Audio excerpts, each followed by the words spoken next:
दो गरीब लड़कों की कहानी जो दिल को छू जाए। हर दिन की तरह मैं सुबह 8 बजे में चाय पीने के लिए अपने हॉस्टल से बाहर जाने के लिए निकला। मैं जैसे ही चाय की दुकान वाले के पास पहुंचा, देखा आज चाय वाला वहां पे नहीं था। शायद देर से पहुंचने के कारण वो चाय वाला वहां से जा चुका था। मेरे पास हॉस्टल लौट जाने के अलावा कोई और ऑप्शन नहीं था। मैंने सोचा कि आगे जाकर कहीं नाश्ता कर लिया जाए। बहुत जोर की भूख लगी थी।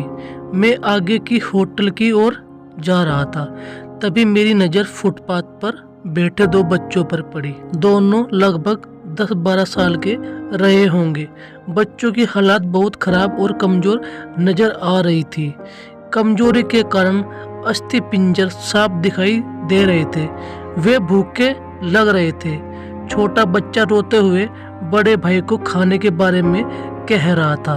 बड़ा भाई उसे चुपचाप कराने की कोशिश कर रहा था। वो जानता था ना तो मेरे पास पैसे है, ना ही खाने के लिए भोजन जिससे मैं अपने छोटे भाई की भूख मिटा सकूं।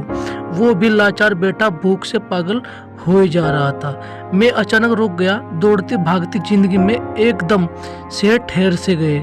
इन मासूम से बच्चों की हालात को देखकर मेरा मन भर आया। इनकी भूख को देख मेरी भूख खत्म हो गई। सोचा इन्हें कुछ पैसे दे दिए जाए। मैंने उन्हें 10 रुपए देकर आगे बढ़ गया।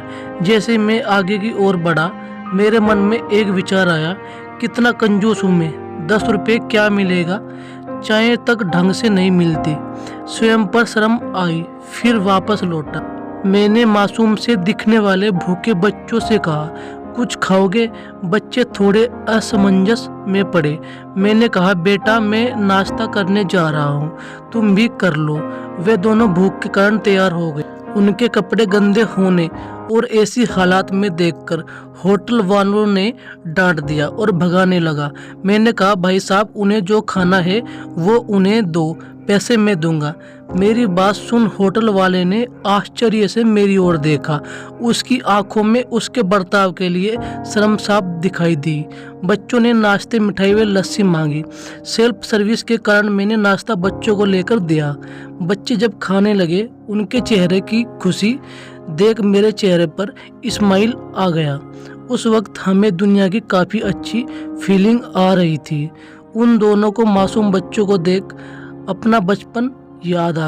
होटल से निकलने के बाद मैंने बच्चों को कहा, बेटा जो पैसे मैंने दिए हैं उसमें 2 रुपए का शैम्पू लेकर हैंडपंप के पास नहा लेना और फिर दोपहर शाम का खाना पास के मंदिर में चलने वाले लंगर में खा लेना। और मैं नाश्ते के पैसे देकर फिर अपनी दौड़ती दिनचर्या की ओर बढ़ निकला। होटल के आसपास के लोग बड़े सम्मान के साथ देख रहे थे। होटल वाले के शब्द आदर में परिवर्तित हो चुके थे। मैं अपने होटल की ओर निकला। थोड़ा मन भारी लग रहा था। मन थोड़ा उनके बारे में सोचकर दुखी हो रहा था। रास्ते में मंदिर आया। मैंने मंदिर की ओर देखा और कहा, हे भगवान आप कहाँ हो? इन बच्चों की ये हालत, ये भूख, आप कैसे चुप बैठ सकते हैं? आज हमारे आसपास में ना जाने ऐसे कितने लोग हैं जो गरीबी के कारण एक पल के लिए खाने के लिए उनके पास भोजन नहीं है और ना ही उनके पास पहनने के लिए कपड़े हैं। जहाँ पे इस तरह के बच्चे आपको दिखे, आप उनकी मदद जरूर करें। जितना हो सके उतना मदद जरूर करें। उसके बाद ना जो आपको खुशी मिलेगी वो आपको कहीं और नहीं मिलेगी। वीडियो अच्छी लगे तो लाइक और सब्सक्राइब करना ना भूलें।